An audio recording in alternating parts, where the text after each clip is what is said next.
বৌমা, একটা কথা বলবো তোমাকে। হ্যাঁ, বলেন না, কি বলবেন? আসলে কি বৌমা, আমি তো এই বাড়িতে বউ হয়ে এসেছিলাম। এই বাড়িতে তো আমার সব ছিল, সংসারটাকে তো আমিই সাজিয়েছিলাম। কিন্তু এখন আর এই সংসারে নিজের মতো করে থাকতে পারি না, কিছু খেতেও পারি না। এগুলো আপনি কি বলছেন মা? আপনি তো ভালোই আছেন, আপনাকে কি আমরা খেতে দেই না? কি বলেন আপনি? সবাই আমাকে কতই না ভালোবাসতো, তো শ্বশুর, আমার শ্বশুর শাওরি, আর এখন তোরা আমাকে কেউ দামেই দিস না, আমার মনের কষ্টটাই বুঝিস না তোরা।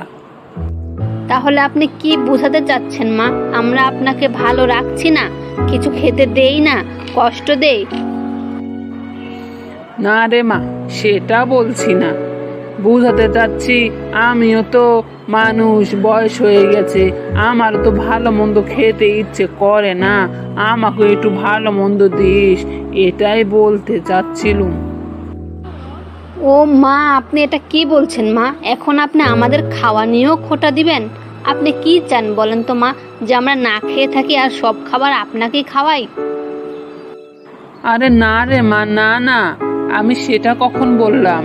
বললাম তোরা যখন ভালো মন্দ খাস, আমারও তো খেতে ইচ্ছে করে না, আমাকেও একটু দিস তোরা, এটাই বলতেছিলাম। আমি তো শুধু তোদের কাছে একটু ভালো খাবারই খেতে চাই, আর কিছু তো চাইনি রে মা। আপনার তো শুধু চাই আর চাই, এটা চাই ওটা চাই, এই চাই ওই চাই, চাওয়ার তো আর আপনার শেষ নাই। শুনেন মা, আমাদের সঙ্গে থাকতে হলে আমাদের নিয়ম অনুসারে আপনাকে থাকতে হবে, আর যদি না পারেন তাহলে আপনি চলে যেতে পারেন। কি হয়েছে গো, কি হয়েছে? এত চিল্লাচ্ছ কেন? কি হয়েছে বাড়িতে? তোমার মা বলছে আমরা নাকি ওনাকে খেতে দেই না, খালি নাকি কষ্টই দেই। ছি মা, তুমি এটা কি বলছো? আমরা তোমাকে খেতে দেই না? এত বড় কথাটা তুমি বলতে পারলে মা? না রে বাবা, আমি সেটা বলতে চাইনি। আসলে কি হয়েছে বাবা, আমি বুঝে গেছি, আমার আর এখানে থাকা হবে না, তোরা আমাকে আর সহ্য করতে পারছিস না। বুঝতেই যখন পেরেছেন তাহলে চলে যাচ্ছেন না কেন? এখনই তাহলে চলে যান। এসো মা, ঘরে এসো, আজ থেকে তুমি আমাদের এখানে থাকবে মা। হ্যাঁ, এখানেই তো থাকতে হবে, কি আর করব, পোড়া কপাল আমার। ছেলের বাড়ি থেকে আমারে এখন এসে ঝুপড়ির মধ্যে থাকতে হবে, কি আর করব আমি। তুমি এভাবে কেন বলছো মা? আমি তো চাই তুমি আমাদের সঙ্গেই থাকো, আমি তোমার সেবা যত্ন করি, তুমি তো আমারও মা, তাই না মা? তুমি এভাবে বললে খারাপ লাগে তো মা? তোর আর খারাপ? ভালো একটা ঘর দিতে পারিস না, ভালো রোজগার করতে পারিস না, ওই তো নুন দিয়ে পান্তা পেঁয়াজ দিয়ে ডলেই খেতে হবে। আমার আর কি, যে নিজের খাবার নিজে রোজগার করতে পারে না, জোগাতে পারে না, তার আবার আমার যত্ন নিবে, আমার খাবার জোটাবে? সর সর দেখিনি, সর। মা আসেন, ঘরে চলেন। আপনি তো সকাল থেকে কিছুই খাননি, চলেন গিয়ে একটু খেয়ে নেবেন, খেয়ে একটু বিশ্রাম নেন।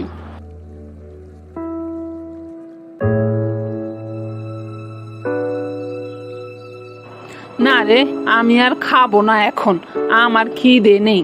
এই বাড়িতে আসলে সব কিছু সব মরে যায়, তোদের জিনিসপত্র দেখে রুচি হারিয়ে যায়।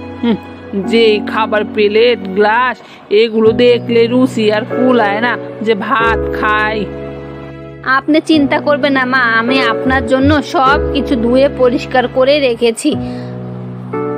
থাক থাক, আমাকে আর ওসব বুঝাতে হবে না।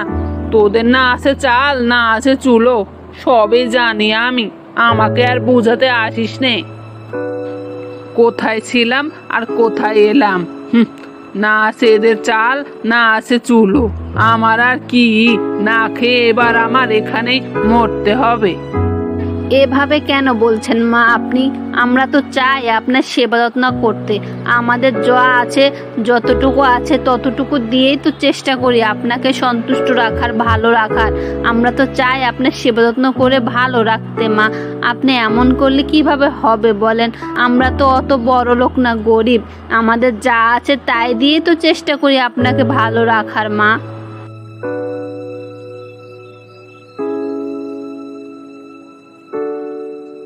তো আমি থাকবো কোন জায়গাত? ঘরই তো একটা তোমারে, আমি থাকবো কোথায় আর তোমরাই বা থাকবে কোথায় বলো দেখিনি? সে নিয়ে মা আপনি চিন্তা করবেন না। ঘরে উপরে আপনার বিছানা পেতে দিব, আমরা না হয় নিচে শুয়ে রাতটা কাটিয়ে দেব। আমাদের কোনো সমস্যা নেই মা, আপনি আমাদের নিয়ে চিন্তা করবেন না। আমরা চাই আপনি ভালো থাকুন মা। হয়েছে হয়েছে, আর আহ্লাদ করতে হবে না, আমি বুঝি, সবই বুঝি, যত সব।